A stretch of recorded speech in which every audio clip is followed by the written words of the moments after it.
in being interviewed in this fantastic environment. And Thank I have you. to It's say nice that to have you here. thank you. And I consider myself blessed to not be doing this on a Zoom call and rather Right. be doing this with you personally and at Soneva Khushi. Thank you. So we've been here now for 2 days. Yeah. And I have to say this is sustainability at a completely new level.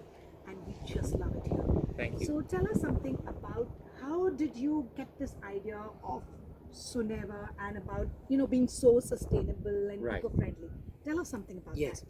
So the idea of Soneva and building the resort came about my wife and I coming to the Maldives. So we came the first time back in 1987. So my wife had been on a modelling shoot in 1980. And she just fell in love with the destination. Those days you had 4 resorts. She flew in with a turboprop from Sri Lanka. They landed at Mali Airport, and what now takes like 10 minutes took her about an hour to get with this dhoni, this very slow dhoni. So she arrived in this resort. All she was fed was just bananas and fish. And she did this 4-day shoot, loved it, and said I have to come back one day. So I met her in '86. We went to Goa. We'd always go to Goa for New Year's Eve. And Rajasthan at Christmas. So Eva said next year we'll do the Rajasthan bit with the family and all of that, but then New Year's is just ourselves, and we're going to the Maldives. Wow. We went, and I was blown away. That was Your first trip to exactly. Maldives. It was very simple then. Yeah. So everything was 1 star.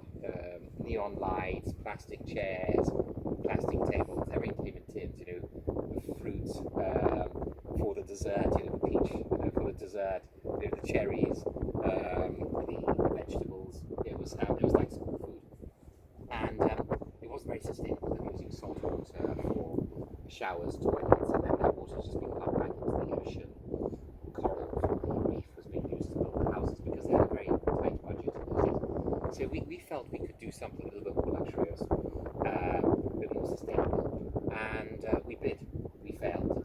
I was still a student at university then. How old were you at that time? I was, it was 87, so I was born in 65, so I was 21. Oh boy. And Okay. we sort of put a bid together, got some help with friends, and it was a nice bid, they liked it, but they said, well, you have no track record. In those days, every person who was bidding for an island tended to have an agricultural, bed contract with a tour operator. So we didn't have a tour operator like a TUI or a Neckerman, because every island wasn't just one. Atlantic was one tour operator, so one was Neckerman, the other was TUI, the other was Thomas Cook, etc. And we didn't have that bed contract, so we wanted to work with everyone from all over the world. And so we failed, and we came back a couple of years later on holiday, met the Swedish lady whose husband had studied with the former president, Maldivian. And so he introduced us to this island. We failed the original bid. We came back one day, met a Swede who married a Maldivian, who was a professor at Uppsala University, and he'd studied with the former president, knew a lot of people of that period. And this island had been abandoned, so they built a resort in '74 because of the transport. So it was taking people 9 hours Europe Mali, and then Mali to Maldives, because they were going with the dhoni. If you were lucky, 8 hours. In bad weather, a couple of days because you couldn't transit across And the now channel. it's what, half an hour? It's half an hour with a close isn't thing. it Yeah. amazing? Yeah. So no one he's kept on subleasing the island. This person who had the island, he was very well connected to the government in those days. They gave it to him as one of the first islands for tourism, and he had 4 wives and 25 children. Oh wow. So he would sublease the island to others so that he could live in Sri Lanka in a beautiful house, large house, and educate all his children. Such were the costs in Sri Lanka in those days. And so the current person who was subleasing it hadn't paid the rentals. And so he was quite desperate because he had school bills to pay and house rents, etc., mortgage or whatever. So he approached us and we took over the lease. And then we eventually brought in air transfers and we built the resort. So that's how Soneva Khushi came about, how Soneva came about. So Soneva Khushi was your first Resort, that's first right. resort. Yeah. Okay. And then in terms of sustainability, Eva's Swedish, so the Swedes have always been passionate about sustainability. They were separating the garbage back in the 80s They were campaigning for sustainability back then. I was studying at Oxford at the time. In the 80s, there was a big sort of eco move. You had James Lovelock talking about the Gaia principle and first discussions on global warming. And we came to this beautiful environment. We felt that we had to conserve and preserve it. Yes. So our sustainability journey has been a bit like the onion. So we started very much about conserving the beauty of the island, protecting it, protecting the reefs, very, very low impact in our building around the trees, sometimes changing our architecture to fit the site, sustainable materials. So looking at materials like this is sandblasted pine. So that sandblasted pine there, those columns are Clusiana, which is from the eucalyptus family.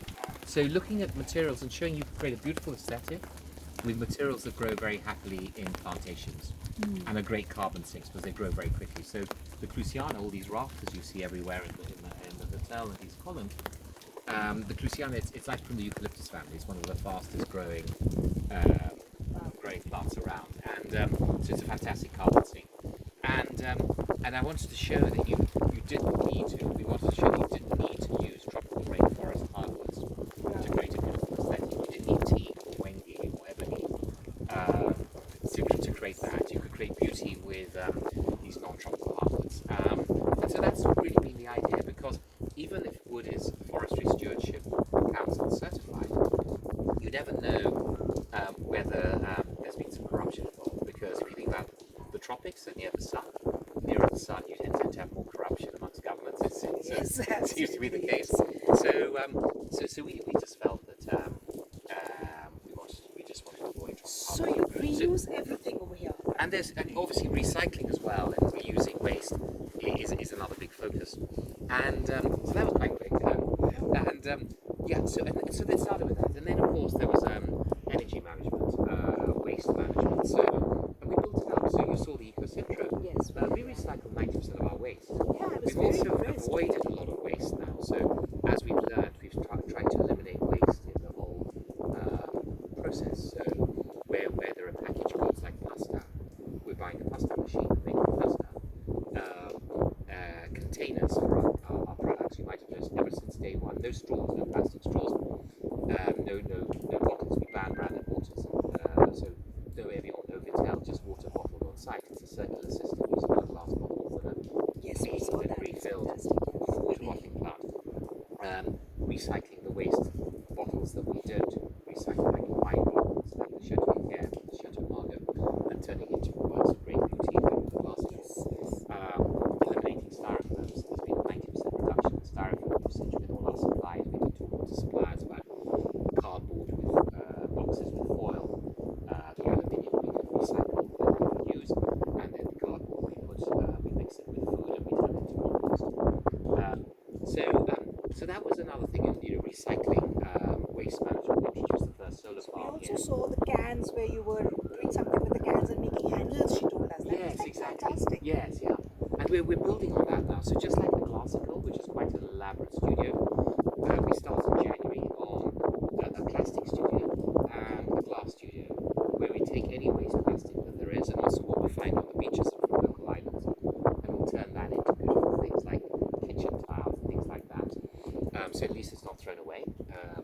The big challenge we have with plastic in the ocean is that the way things are going, by 2030, there'll be more plastic in the ocean. Look at the dolphins there. Oh no, it's someone swimming. It's snorkeler. Sorry. Oh, yeah. It's a guest. Oh, okay. Sorry. False alarm. So there'll be more plastic in the ocean than fish. So we want to try and avoid single-use plastic as much as possible. Scary, yeah. And then there've been other things. So, for example, I mentioned we banned branded water in 2008. Apart from the ecological benefits of that, we found that there was a financial saving.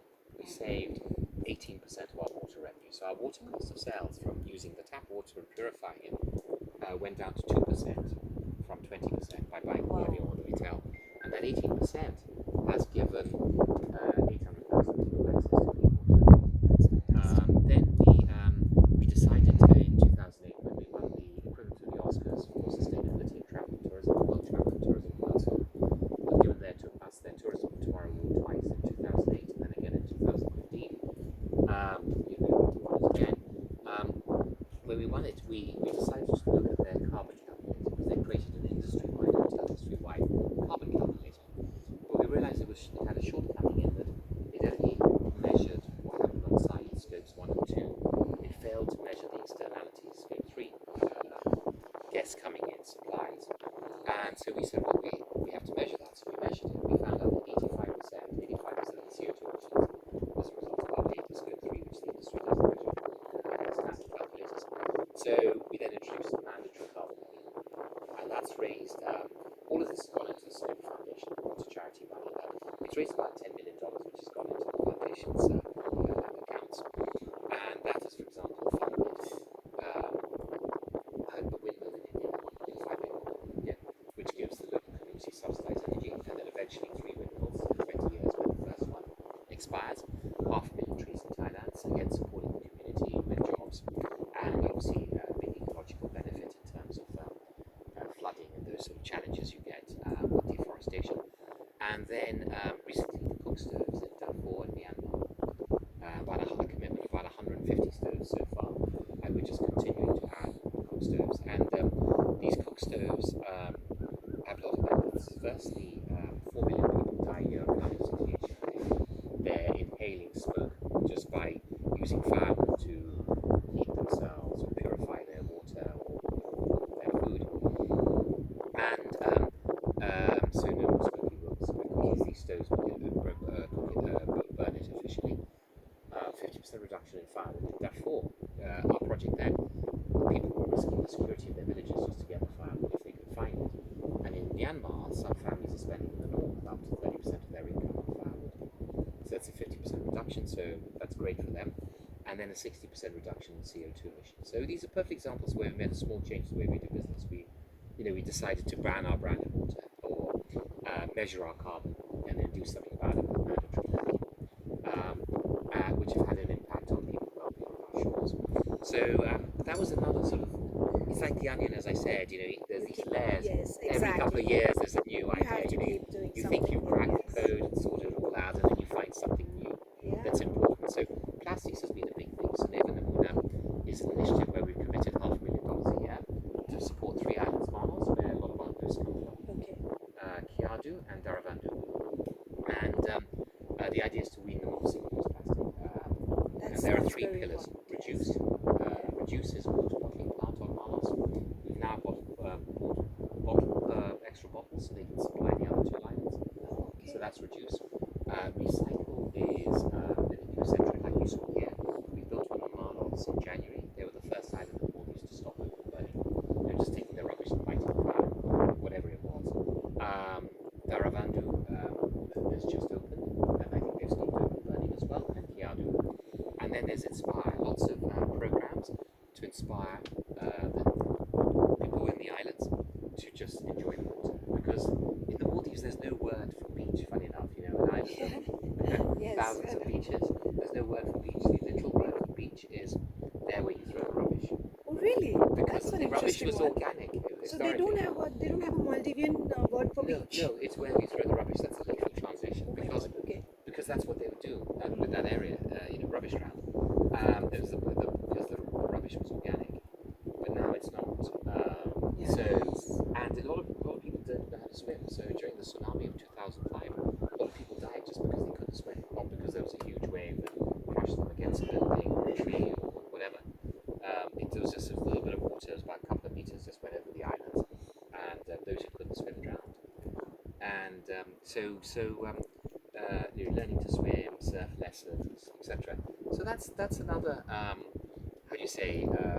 skin of the onion, and that has had an impact well beyond our atoll even. So the president of the Maldives went to the UN in September and inspired what was happening here at the Bar Atoll, and with some support from one of the team members who's on our Soneva Council Advisory Board, Joe Boyle from Common Seas, who advises governments on weaning off single-use plastic. She put their plan together. The president made a commitment to eliminate single-use plastic by the end of 2023. So it was a small stone we threw in the pond, but it went. Which really. But yeah, the latest is the mosquitoes. You might have noticed that the mosquito population population here is very low. Yeah, there's For a hardly, dense- there's yeah. hardly any mosquitoes. Usually you have a lot of mosquitoes in places like this. Yeah. So we sent her a rental here last year. No longer any toxic spraying with private throws. Instead, we have these buckets. So we have Bart Knowles from Science. If you have time, perhaps Cherry can introduce you to him. So Bart is an entomologist. He's been studying entomology for 30 years. There's a TED talk, KNO.LS. He's had about 600,000 views. And he's been studying this. He's been a professor of entomology, and he just decided to come out here and join us in science. And he designed these buckets where he's been studying the behavior and patterns of mosquitoes for many, many years, as I mentioned. And he realized that they're quite blind. They're attracted to sweat, the lactic acid that we emit when we sweat. So he's created these buckets. Perfect example of biomimicry, this idea of Jenny granules, where you follow the patterns of nature to lead your life. And so there's a bucket, there's a little net, and at the bottom of the net you open up a sachet, like those cold towels you get on planes, and inside there's a wet swab, and it smells of a gym shoe, a dirty gym shoe, or Okay, and or a that's boxing what glove. keeps the mosquitoes And you away. put it in there, and so they go in there and they get caught. Plus, to improve that, we take yeast and sugar with a pump, and that creates CO2. So we pump out CO2. So the mosquito thinks it's this really juicy human being there. A lot of lactic acid, a lot of CO2, and that's what the mosquito observes, not the physical appearance. And so they go in the buckets, and the mosquito population of the Culex, we've reduced it by 98% since we Yeah, started because last I summer. noticed there are no mosquitoes. Yeah, here. and the other, Despite such thick foliage, Yeah. there are no mosquitoes. and the Aedes is down by 95%. So it's quite it's a world record. And so again, this is something that would be rolled out. At the moment, we're offering it to other islands, but the hope that this could be rolled out worldwide. And you use solar energy a lot over here. We were the first to introduce a solar farm. We have about a megawatt, and we now want to add another 3 megawatts. So this summer here, we want to try and get to about 60% of our energy from solar. The challenge is with storage of solar energy at the moment. The energy itself is very cheap. Actually, 95% of the planet is cheaper than any energy, including coal. So the irony is, India as an example, which is it's a shocker, and it's just so short-sighted. They're building lots of coal mines and coal factories, coal stations, coal power stations, which is bizarre because in 10 years' time they'll be unviable, uneconomical, and they'll be outlawed because the world you won't. I don't think India will be able to compete on the world stage if its energy isn't from a renewable source. Because global warming is becoming, this crisis with COVID, like all the crises will go, but the global warming is a crisis that will just get worse and worse and worse. It just won't go. Climate change is becoming a huge issue. Yeah. And we know what it's like when you're in a crisis. It's difficult. You can imagine if every day it just got worse and worse and worse. Imagine, and the pollutions, now here the pollution is, Yeah. there's, I think, No, zero sure. pollution. Especially in India, there's such an issue with coal-related pollution, especially around these big cities. So it's just unbelievable that the government is doing that, supporting coal mines, and people are investing in it. It's just so short-sighted because institutions will stop it. Thank God they have to. And I think by 2030, coal power will be outlawed globally. And India will have to compete on the global stage. They'll have to trade with the world. And the world, I don't think, will trade with a country that's sort of sourcing its energy from dirty fuel. Yeah. And solar is cheaper. That's the whole thing. Exactly, it's easier. I mean, some people are trying to adopt solar in India also, but it's not very common, as we all know. Right, yeah. But huge opportunities, like Rajasthan could almost power. Exactly. I'm sure Rajasthan could power all of India. All of India, absolutely. If you had to, big CST center and Yes. cable it. Yes. So when are you going to be launching something in India? No plans at the moment. Okay. We're continuously evolving, as you might have seen. Even this year during COVID, there's so much new. We've added some more villas in Soneva, Fushi, water retreats here, the largest 1 and 2 bedroom water retreats in Soneva Fushi, the new villas at Soneva Jani, which you'll see where we've added 3 new food and beverage experiences in Soneva Jani, so you can spend 10 nights here and not eat in the same place. Easily, yes. And in Soneva Jani, you can spend a week and not dine in the same place. So, yeah, there's so many I'm different waiting choices. to go there. Good, no, yeah. We're just waiting to go there. So tell me something about your fitness and your wellness experience? What did Right. you do to keep Yeah. yourself well? Yes, I think wellness is very much. Firstly, I think wellness is in the mind. I'm a big believer in that. That a majority of your healing comes from your mental well-being. So it's important that we're healthy in the mind. And I believe very much in this idea that we don't determine our futures. We don't decide our futures. We choose our habits, and our habits determine our futures. And so I try and spend at least an hour and a half in the morning preparing myself for the day. I actually feel that it's, and I tell our hosts, our team, that it's gross misconduct if you come to work without actually having prepared yourself. So what is this So preparation? what I will do, so in the morning I'll sort of get up, I'll have some hot water, and then I'll do some emails, but then I'll go to the gym for an hour one day, and the other day I'll do yoga. And I started yoga when I was about 40, I'm now 55, and I'm much more agile. And you don't look it. Oh, thank you, very kind. So I'm much more agile today than I was when I was 40, as a result of practicing yoga every other day. So I just go to the gym every day, and I think that's terrible because you do the repetitive things. Also, when I'm in the gym, I rotate. So we're very lucky to have different fitness instructors here that come through. Every month there's a different one. There's a boxer, there's a cross-functional So you do fitness different expert, things in the gym. calisthenics, yeah. So I've learned different things from different instructors over time. And then the yoga, we have great yoga masters who study in ashrams in Rishikesh. So yoga is very important. And then I'll meditate for about half an hour each morning, half an hour to 45 minutes. And then I start my day. So I think that So you're helps a then lot. ready for the rest of the Yeah, day. exactly. And then the week is quite healthy. Are you an early riser? Do you get up I early? get up about 6 to 6:30. So there's the birds start singing. You might notice or not. We have lots of birds. You might have noticed that, and they start singing about half an hour before the sunrise because I think there's something technical about the atmosphere. I can't remember the exact rationale, but apparently half an hour before sunrise, as the sun is coming, the trees wake up and they start producing more oxygen, and the excess of oxygen wakes up the birds. So I wake up with the birds, and then I'm usually outside, breathing in all the fresh air, fresh oxygen, which is very good That's for you. something I need to learn. Wake up with the birds. I'm a late riser. Oh dear, right. I'm And going to wake up early. and then I'm asleep by about 11, so I try and get a good 7.5 hours. They say you should have 5 cycles of about an hour and a half each.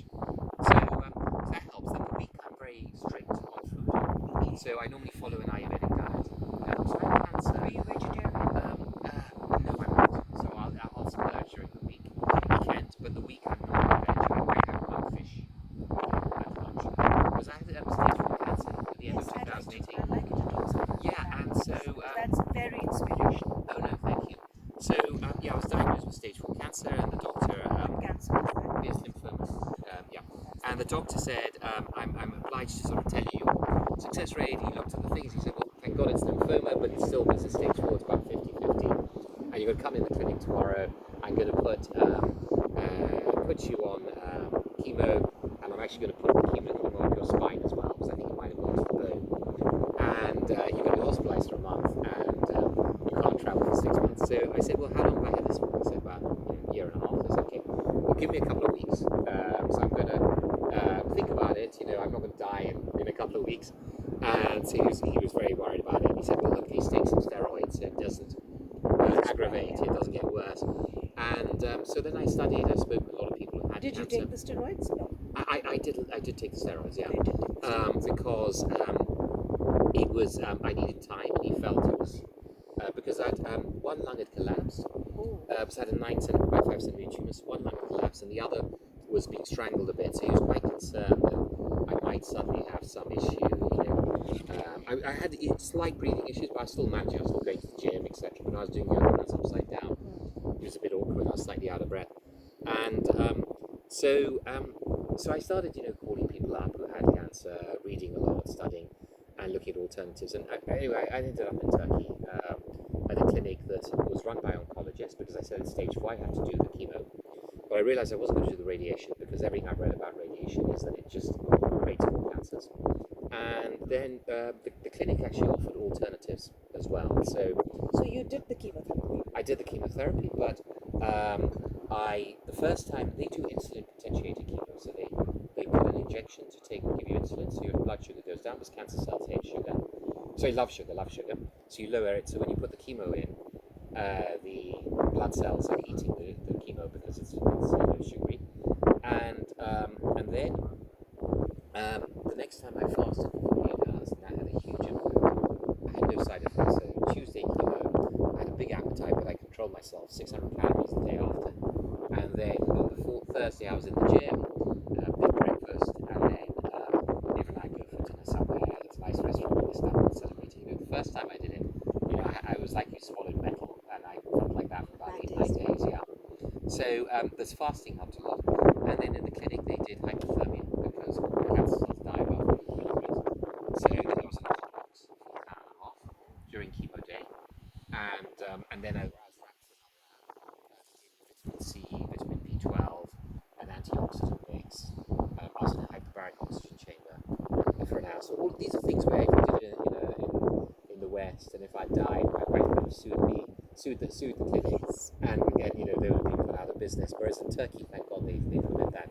So that helped, and then I'd come back here and I'd do a 10-day mini panchakarma in between my 28-day circuit. So I'm actually doing a cleanse now. We have our Ayurvedic doctor who's here, and he does a cleanse for all our herbs. So you think that it was the Ayurveda that actually helped you cope with the cancer? Well, everything. I think it was the clinic in Turkey, which is great because I think everything they did just accelerated. Would you like to say which is the clinic in Turkey? Oh Because yes, it might it's called help a lot of chemothermia. Chemothermia. Chemothermia, yeah. Okay. In Istanbul, and it's fantastic. And the founder of it is Turkey's oldest oncologist. He set up the Society of Oncology back in the mid-70s. So I think the hypothermia helped. The vitamin C, Linus Pauling has been writing about the benefits of vitamin C for ages. I think the challenge we have with cancer, and even in the way we're handling COVID, is that if there's no drugs involved, it's very difficult to get it into the Western medical system.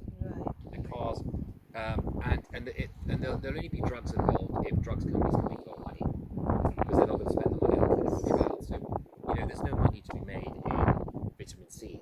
So even though Linus Pauling talked about the benefits of high dose vitamin C, 20 grams regularly, he talked about that back in the 70s, or you know, things like the antioxidant turmeric. Turmeric, yes. It's very good for you. Other things, there are other great herbs as well. Certain foods you have, like pomegranate, mangosteen, berries, they're all great foods for you. So I changed my diet a bit. I looked at various diets like a keto diet, but then it was against a lot of the things I felt strongly about, such as no dairy, white flour. That's why in our resorts we've been trying to minimize beef, so beef consumption's gone reduced by 90% again. White flour, white sugar, dairy is reduced as well considerably, and it's a big target we want to get further. So I think by next year, again, we'll have a 70% reduction in those three elements as well. So congratulations, you are now cancer free. Oh, completely. Actually, even within a month, I had so many tumours here. I did an X-ray a month later, it was almost gone. A month later after you were diagnosed. After I just did an X-ray, so it wasn't That's amazing. but it was completely clear. I felt normal. That was even before my second chemo. So even after the first chemo, the hypothermia, everything else I was doing, the cleanse, the food. So I think it's a combination, right? And then the mind is very important. There's a great book called Radical Remission by Kelly Turner, which I highly recommend. And she studied. She's a doctor. She found that people who the medical industry sent her, you know, to die in a hospice or die in their homes, suddenly had amazing recovery. So she wrote 9 chapters. Each chapter has one person who cured themselves just by following the subject matter of that chapter, and then others who did a bit of that, a bit of other things, etc. And what she found, was these radical remissions. And her observation is that if you follow at least 7 of the 9 chapters, you have a very strong chance of survival. You know, these are people who had tried everything the doctors could throw Yes, on them. because these days cancer has become so rampant. It has, yeah. It's, But the interesting 6 of the chapters are around the mind, you know, eliminating repressed emotions, you know, having a will to live, joy, you know, laughter, all of these things. So the weekend I splurge a bit, and the week I'm eating healthy. So No, thank you. And so it's guiding a lot of what we do in our resorts. So the wellness in our resorts doesn't just happen at the spa. It actually happens. We're just building a wellness centre at Soneva, which will open next April. But the wellness really happens at the property. It's everything in terms of I food. completely agree. Wellness is definitely not spa. It's everything. Everything that you do with your life is wellness. So we, with our magazine, also with GlobalSpa, also we talk about everything to do with making you feel good. Yeah. So it's not just about it. Traveling is wellness. It's not just being in the spa that is wellness. Absolutely. So it's Yeah, spa the is yoga, the important. We love meditation. the spa part, Yeah. But also the food yes, component as well. everything to do with few things. Tell me, you love to travel. Yeah. What's your favorite destination? Um, Besides Maldives, yes. and besides Soneva, Yeah. which is your favorite Yes. destination? So we love the beach and the water and that tropical that we islands. can see. That Yes. we can see. So we've been to North Island a couple of times in the Seychelles. That's a beautiful resort. Okay. And Seychelles is quite charming. It's also a change of context slightly because you have these big boulders, which is different to Thank you. here with you've got big mountains and boulders, and so it's a different geography, which is very beautiful. So we quite like the beach. I love skiing. Okay. So nowadays we go skiing in the Dolomites. The food's good, the skiing good. It's very high, so it's a bit cooler. When you have great powder, it stays for longer because the north-facing slopes don't get the sunlight because you've got these incredible cliffs, and then it's very dramatic, the landscape there. I haven't been in the summer. People say it's amazing in the summer. We love going to cities as a contrast, sort of small city breaks. So we love Barcelona for the food. Barcelona and Seville are both amazing cities for the food. Sorry, San Sebastian. So Seville's beautiful as well, but San Sebastian for the food is incredible. Barcelona, it's nice to be by the sea as well, and there's quite it's quite an artistic town as well. San Sebastian I like because it's very simple and traditional, and you have the traditional tapas, and then you have some of the best chefs in the world nearby. So we love traveling for food. There's then we love Florence. It's a combination of everything there. Great art, great design, and and again, very nice food as well. Basically my wish list. I would love to go visit Budapest. We haven't done that yet. No, so I'd like to try that and visit there. It's one of the places we'd like to go and see. We'd love to go and see Peru because I'd love to spend time on the Amazon, and it'd be a good part of the Amazon to explore. There's Machu Picchu, of course, and then we'd love to go to Lima. Some of the best restaurants in the world are in Lima. It looks like you're both foodies. A little bit, yes. I am certainly. Yes, yes. So give us one tip for people who are not into, who don't understand wellness, and what is it that they should do to start their journey into wellness? I think the key is into forming habits. So I think the tip I'd like to offer your viewers is the idea of this habit, the idea that it's our habits that determine our future, not what we decide. We decide our habits, and then based on our habits, we improve ourselves, and that determines our future. And it's difficult to form habits, new habits, and change habits. It's difficult to change habits, I mean. So they say it takes 20 days to form a new one, and much longer to break old habits. So I think that's the key, is that one needs to try and allocate time. And it's very difficult because one's always very busy, but one needs to consciously put in one's schedule and try and consciously do it for a couple of times. And once you've done it 3 or 4 times, you're building momentum. Once you've done something 20 times, it becomes a habit. So that's, and then you can vary your habits and develop. So for me, I think the morning ritual is very important. I think it's important to have joy in life. It's important to meditate. I found that to be so helpful in terms of allowing me to reframe my mind and my perspective. And that's so important because we sometimes 90% of our happiness is internal, as they say. Only 10% is determined by external events. It's how we react to it. We can't obviously control the hand that we're dealt, but we have complete control as to how we and so I believe very much in one's own perspective, and you can look at things, and you'll sometimes get something that might hurt you or something or upset you, but then you can try and look at the positive in that. You can say, well, actually, I've learned a lesson from that. That person's taught me a lesson. Or if it's someone who's leaving and they then behave badly as part of the departure, you say, well, thank God I made a good choice. Yeah, exactly. So you can be pleased about it, even though the person's insulting you like hell. So either you can be put down by it, or you can say, well, thank God for that. I'm so happy now because I made a good decision. So I think that you can always look at things in a different perspective, and I think it's important to have time to frame your focus, and that's been very important, especially during a crisis, because it's so easy to go into a downward spiral, into a tailspin, and crash in a crisis. So, is there any lesson that you have learned from COVID? Many. Like most crises, I like the Chinese word for crises, which is two characters. One sort of is danger, so one needs to address the danger, and then the other character is a description of change and opportunity. And I think that's very much the case with any crisis. And I think if you look at that from a positive mindset, then these words of Lao Tzu come true, which is that good fortune has its roots in disaster. I found that so many times. Like even I listed out 35 reasons why I'm grateful for my health crisis in 2018. Okay. I feel so improved and have benefited so much. Actually listed out those. Yes, exactly. Oh, nice. That's great. So if you were to rewrite history, I don't think we would. And this year, funny enough, has been one of the. I mean, I don't want to say it because I know a lot of people have suffered, and I'm not gloating, but because I realise that I'm humble that we've been extremely lucky, but it's been an amazing year for us. We've learnt a lot. We've come closer together as a team. My core team as an organisation. We've understood our priorities better.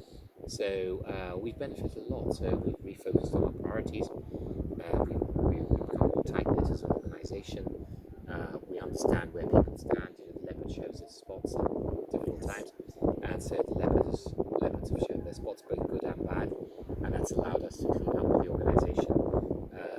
Necessity. So innovation is the mother of necessity, necessity is the mother of innovation, and I think that's been the case. We've had to be resourceful, and that's always good because you develop new skills and new ideas. And I think when we look back in 5 years' time, we'll see that there's a lot that happened this year that we've benefited from. I think the world will probably, hopefully, learn from this crisis. Yeah. Have you ever thought to write a book on your life, on your learnings? And one day I have to get to that, absolutely. Yeah. You should. Thank you, that's very kind. It would be very inspirational. Thank you, that's very kind.